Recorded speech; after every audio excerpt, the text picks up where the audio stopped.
Ah, une petite musique qu'on adore le dimanche matin, 7h20, l'heure de la petite saga de l'humour juif de la Genèse à Woody Allen. Cette chronique vous fait découvrir ou redécouvrir tous les dimanches dans l'Info Week-end un humoriste juif célèbre. Et ce matin, n'ayons pas peur des mots, vous vous attaquez, Eva, à un monument de l'humour et de mon enfance. Waouh, ça me met la pression. Aujourd'hui, c'est l'histoire d'une carrière faite de hauts et de bas, d'un artiste qui n'était plus pris au sérieux aux États-Unis, mais dont, en France, Jean-Luc Godard a dit qu'il était le plus grand cinéaste politique des années 60. Alors, de qui parle ainsi Jean-Luc Godard ? Eh bien, de Jerry Lewis, mort à l'âge de 91 ans, chez lui, à Las Vegas, en 2017. Mais avec vous, Eva, remontons le temps. Jerry Lewis est né en 1926 à Newark, dans le New Jersey, la même ville que celle qui a vu grandir l'écrivain américain et juif Philip Roth. C'est d'ailleurs dans le lieu de villégiature favori des Juifs de l'époque, les montagnes de Catskills, que Jerry Lewis fait ses premiers pas sur scène. Ses parents, artistes, y montent chaque été, 5 jours par semaine, pour y divertir les touristes d'un hôtel. Son père, Daniel Levitch, dit Danny Levis, est pianiste, et sa mère, Ray Rothberg, comédienne. Jerry Lewis n'a que 6 ans quand il monte sur les planches pour la première fois, non pas en tant que comique, mais comme chanteur. Sa rencontre à l'âge de 19 ans avec Dean Martin sera déterminante. Ils débutent d'ailleurs ensemble sur scène à New York, notamment dans le fameux club du Copacabana, tenu par la mafia. Le succès est tel qu'ils feront des apparitions à la télévision et jusqu'aux salles obscures grâce à Al Wallis de la Paramount. Même si les œuvres ne reposent souvent que sur quelques moments qui reprennent des numéros de cabaret, c'est leur interprétation qui fait mouche, avec une habile distribution des rôles. Il y a Dean Martin, le beau gosse qui incarne le charme viril, et Jerry Lewis qui fait merveille dans son rôle d'idiot régressif et infantile. Écoutez. Folks are humming, zazoo-zazoo-zazoo-zaz. Minstrels coming, zazoo-zazoo-zazoo-zaz. What a show, what a show.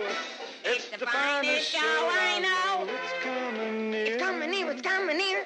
That old Calliope. What a sight to see. Oh, what a man. What a melody. On the old Calliope. Oh, Calliope, so loud and clear. That thrilling harmony. Gather round the minstrel shows in town.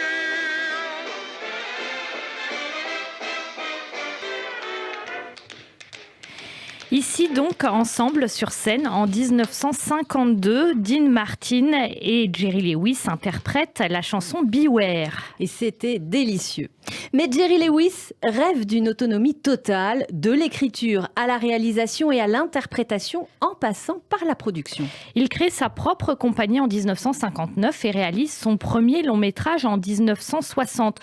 Vous vous souvenez, Laurence, de la citation en début de chronique de Jean-Luc Godard qui disait donc de Jerry Lewis que c'était le plus grand cinéaste politique des années 60 ? Oui. Eh bien, si réponse il y a, c'est dans Le Dingue du Palace, un film de Jerry Lewis sans aucune narration chronologique et construite. Ce long métrage est essentiellement constitué de scénettes diverses et mêle le pur slapstick, comique visuel, avec des situations parfois au bord de l'étrange, largement d'ailleurs inspiré de l'un des maîtres de Jerry Lewis, Stan Laurel de Laurel et Hardy.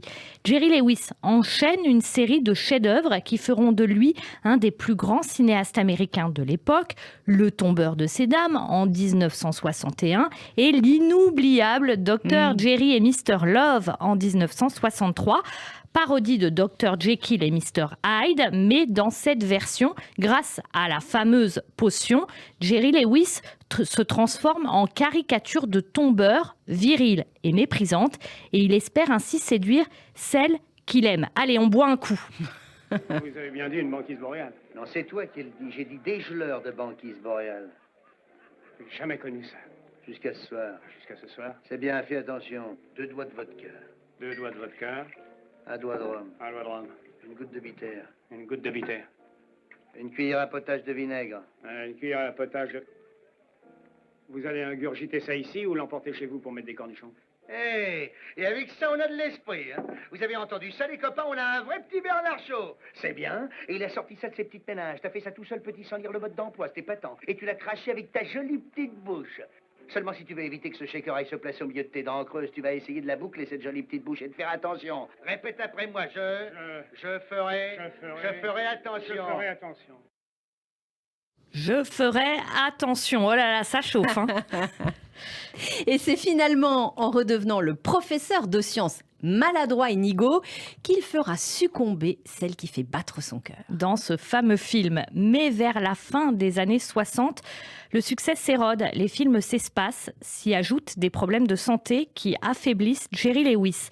C'est en France, dans les années 80, qu'il fera un retour émouvant et anachronique grâce au cinéaste juif lui aussi, Philippe Clair, dans Retenez-moi ou je fais un malheur et dans Par où t'es rentré, on t'a pas vu sortir en 1984, des films qui constitueront à jamais les bizarreries de la carrière de Jerry Lewis. Burlesque et léger dans ses œuvres, il n'aura jamais achevé pourtant l'œuvre qui comptait le plus pour lui. C'est The Day the Clown Cried que Jerry Lewis a réalisé en 1972, mais il n'a jamais pu achever le film à cause de problèmes de production, de droits et d'argent. Un film qui n'est donc jamais sorti au cinéma. Le jour où le clown pleura, c'est l'histoire d'un clown allemand arrêté par la Gestapo, emmené dans un camp. Ce clown est chargé par les nazis d'emmener les enfants à la chambre à gaz en les faisant rire pour qu'ils ne se rendent pas compte de ce qui les attend. Un scénario qui rappelle d'ailleurs celui de La vie est belle de Roberto Benigni, sorti en 1997 et qui a connu un immense succès. Merci d'avoir fait revivre l'immense Jerry Lewis. Une chronique à réécouter, voir ou podcaster sur radioj.fr, sur YouTube et sur l'appli Radio J.